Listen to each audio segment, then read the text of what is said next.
অভিষেক পরকীয়ায় আসক্ত হয়ে ঐশ্বরিয়াকে ডিনাই করেছে।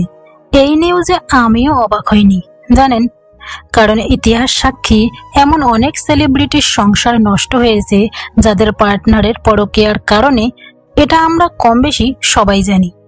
সাধারণ মানুষের কথা বাদই দিলাম, কিন্তু যখন বড় বড় সেলিব্রিটিদের বিচ্ছেদের নিউজ আমরা শুনি, তার পিছনে রিজন থাকে পরকীয়া। তখন অবাক হয়ে ভাবি, একজন সেলিব্রিটির সব দিক দিয়ে পারফেক্ট হবার পরেও আর কেন বা কিসের টানে এই পরকীয়া? তারাও তাদের এক নারী ছেড়ে অন্য নারীর কাছে ছুটে যায়, কোনো তৃতীয় লিঙ্গের কাছে না তো। আসলে কি জানেন, যে চিট করে সে পুরুষ হোক অথবা নারী, তাদের কাছে অর্থ, বিত্ত, সৌন্দর্য, শিক্ষা, সভ্যতা, মায়া, মমতা কিংবা হৃদয়ের টান কোনো কিছুই কাজ করে না। এটা তাদের চরিত্রের একটা বৈশিষ্ট্য। তাই আমি ব্যক্তিগতভাবে মনে করি, আপনি বাহ্যিকভাবে যতই পারফেক্ট হন না কেন, সত্যিকারে ভালোবাসার মানুষ পেতে ভাগ্য লাগে। আর সেই ভাগ্যটা হয়তো সাধারণ মেয়ে জরিনার আছে, করিশ্মা বা ঐশ্বরিয়ার নেই। তাই একজন নারীর ভালোবাসা ভয়ঙ্কর সুন্দর, আবার একজন নারীর ঘৃণাও খুব বাজেভাবে ভয়ঙ্কর হয়। তাই একবার যদি কারো প্রতি মন উঠে যায়, বিশ্বাস করেন পৃথিবীর সবকিছুর বিনিময়েও সেই মানুষটির মনের বারান্দায় পৌঁছানো অসম্ভব হয়ে পড়ে। ভালোবাসা সুন্দর, তবে অবশ্যই ভালোবাসার মানুষটির মন সুন্দর হতে হবে, নয়তো নর্দমায় ভরা মনে একজন মানুষের সাথে সখ্যতা বা ভালোবাসার বন্ধনে আবদ্ধ হওয়া মানে নিজের সুন্দর জীবনটাকে নিজ হাতে জ্বলন্ত অগ্নিতে নিক্ষেপ করা। একজন মানুষ, সে ছেলে হোক বা মেয়ে হোক, সে নষ্ট হওয়ার পিছনে প্রধানত দায়ী তার পরিবার। একজন মানুষের বেড়ে ওঠার পরিবেশ ঠিক করে দেয় সেই মানুষটার ভবিষ্যৎ জীবন কেমন হবে। সেই পরিবেশ ঠিক করে দেয় তার পরিবার। হ্যাঁ, বন্ধু বান্ধবেরা সহায়ক হিসাবে কাজ করে, কিন্তু মূল ক্ষতিটা করে তার সংসার। আমরা মনে করি মা মানে মহান কিছু, আর বাবা মানে পৃথিবীর শ্রেষ্ঠ পুরুষ। আসলে তা নয়। বাবা মায়ের নির্যাতনে, নিষ্ঠুর নির্মম আচরণে, কোনো সন্তানের প্রতি অবহেলা আর কোনো সন্তানের প্রতি অতিরিক্ত টানেই অনেক সময় সন্তানের জীবন ধ্বংস হয়ে যায়। কোনো কোনো সন্তানের পৃথিবীতে বেঁচে থাকা দায়। বাবা মায়ের একপেশে দৃষ্টিভঙ্গি একসময় ব্যতিক্রম ছিল, এখন নিত্যদিনের ব্যাপার। এভাবেই ধ্বংস হয়ে যাচ্ছে কত জীবন, কত সংসার।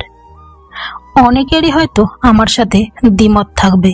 অনেকেই বলবেন, এখন বাবা মায়ের দোষ দাও, ওরা নিজেরাই নিজেদের জীবন নষ্ট করে। আমি বলি, শুধু ভুক্তভোগীরাই জানে ওই মানুষগুলোর কষ্ট।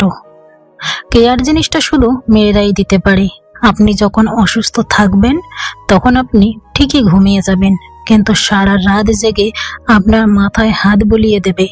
হতে পারে সে আপনার মা, না হয় আপনার বউ, কিন্তু স্ত্রী অসুস্থ হলে সারা রাত জেগে মাথায় হাত বুলিয়ে দেবে এমন স্বামী খুব ভাগ্য না হলে পাওয়া মুশকিল। মেয়েরা ঠিক এমন একজনই কেয়ারিং হাজবেন্ডই চায়, যে তাকে বুঝবে, সবসময় পাশে থাকবে, যত্ন করে আগলে রাখবে, যার কাছে সে হবে প্রাইসলেস। আপনি অসুস্থ অবস্থায় বাইরে যাবেন, সেই মেয়েটি হাজারবার আপনার খবর নিতে আপনাকে ফোন দিয়ে জ্বালাবে। হয়তো আপনার বিরক্ত লাগবে, কিন্তু সেই বিরক্তির মাঝে থাকবে অনেক ভালোবাসা। আর সেই মেয়েটিও আপনার কাছ থেকে এমন একটু পাগলামি আর আপনি তাকে ফোন করে জ্বালাবেন আশা করে। কিন্তু সেই মেয়েটি যখন অসুস্থ শরীর নিয়ে ঘরের সব কাজ হাসি মুখে করে, কাটা হাত নিয়ে একের পর এক পদ রান্না করে, একবারও কি আপনার ব্যস্ততম জীবন থেকে একটু সময় বের করে তার খোঁজ নেন? একবারও কি বলেন, চলো আজ রান্না করতে হবে না, বাইরে খাবো? সে হয়তো বুঝতেই দিবে না তার হাত কেটে রক্তের বন্যা হয়ে গেছে। কয়বার খোঁজ নিয়েছেন? কাটা স্থানে এখনো ব্যথা আছে কি? ওষুধ লাগাইয়েছ কি? মনে রাখবেন, আপনি তার জীবনে এসেছেন, তাকে ভালো রাখার দায়িত্ব আপনার। আপনাকে কিছুই ছাড়তে হয়নি, আর সেই মেয়েটি তার সব ছেড়েছে আপনার জন্য। নিজেকে মানিয়ে নিচ্ছে প্রতিনিয়ত। তার কি একটু কেয়ার, একটু ভালোবাসা প্রাপ্য না?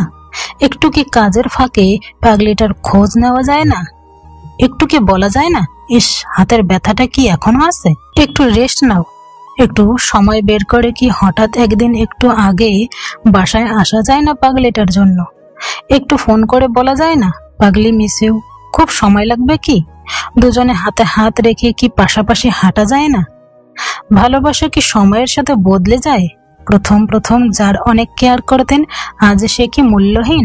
ভালোবাসার সময়ের সাথে বাড়ে শুনেছিলাম, যদি তা না হয় তবে সেই মেয়েটি দুর্ভাগ্যবতী যে আপনাকে পাগলের মতো ভালোবাসি। মাঝে মাঝে জীবনটা এত তিক্ত আর বিষাক্ত লাগে যে মনে হয় মৃত্যুও এমন যন্ত্রণাময় নয়। মানুষ মরে একবার, কিন্তু কিছু কিছু মানুষ মরে প্রতিনিয়ত, বারবার, হাজারবার। আর সেই মৃত্যুর ব্যাখ্যা বা বিশ্লেষণ দেবার স্পেসিফিক কোনো ভাষা নাই। বলতে পারলে হালকা লাগতো, কিন্তু কিছু পেইন থাকে হৃদয় ক্ষতবিক্ষত করে ফেলে, কিন্তু তার আঘাতের স্পট বা রক্তক্ষরণ কেউ দেখে না। আজ নয়তো কাল মানুষ ঠিকই মূল্য বোঝে, যখন সে অনেক খুঁজেও আপনার মতো কাউকে পায় না। ঠিক তখনই বোঝে আপনি কতটা মূল্যবান ছিলেন। যখন সে বোঝে যে আপনার মতো করে তার ছোট ছোট বিষয়গুলোকে কেউ যত্ন নিয়ে পর্যবেক্ষণ করে না, ঠিক তখনই সে আপনার মূল্য বোঝে। যখন সে দেখে তার অপ্রয়োজনীয় কথাগুলো আপনার মতো করে খুব আগ্রহ নিয়ে কেউ শুনছে না, তখন সে বোঝে আপনার গুরুত্ব। যখন সে দেখে যে আপনি যতটা সহজে তার চঞ্চল চাহনি, ঠোঁটের কোণে লেগে থাকা হাসি, বিষাদময় মুখ দেখে মন ভালো খারাপের পার্থক্য বুঝতে পারেন, অথচ যতটা সহজে আর কেউ বুঝতে পারে না, তখনই সে বুঝে যায় আপনি তার হৃদয়ে অনেকখানি জুড়েই ছিলেন। সে বোঝেনি, বুঝতে পারেনি, কারণ হারিয়ে ফেলার পরেই মানুষ বুঝতে পারে। ফুরিয়ে যাওয়া সময় আর আড়ালে জল মুছতে মুছতে নিজ গন্তব্য বদলে ফেলা মানুষগুলো দামি হীরার মতোই মূল্যবান হয়। প্রিয় থেকে অপ্রিয় হয়ে ওঠার কারণ জানতে চাওয়ার প্রবণতা আমাদের মধ্যে অস্বাভাবিকভাবেই তৈরি হয়। মনে হয় যদি কারণটা জানা যেত তাহলে হয়তো নিজেকে আরো ভালোভাবে প্রস্তুত করতে পারতাম। কিন্তু বাস্তবে এই অপ্রিয় হয়ে ওঠার কোনো নির্দিষ্ট কারণ নেই। পরিচিত মুখগুলো কখনো কখনো অজানা কারণে আমাদের জীবন থেকে দূরে সরে যেতে শুরু করে। পরিচিত পরিবেশ হয়ে ওঠে অচেনা, এমনকি আমাদের সম্পর্কগুলোর উপর নির্দিষ্ট কোনো কারণের ছাপ থাকে না। কিছু মানুষ এমন স্বভাবের হয়, নতুনত্বে সুখ খোঁজে। তারা হয়তো প্রথমে আমাদের জীবনে খুব গুরুত্বপূর্ণ হয়ে ওঠে, মনে হয় যেন তাদের সঙ্গে আমাদের জীবনের অপরিহার্য অংশ, কিন্তু হঠাৎ করেই তারা এমনভাবে সরে যায় যেন আমাদের সাথে তাদের কোনো সংযোগই ছিল না। এমন মানুষদের মন এক জায়গায় স্থির থাকে না, তারা কোনো একটা সম্পর্কে তৃপ্ত হতে পারে না।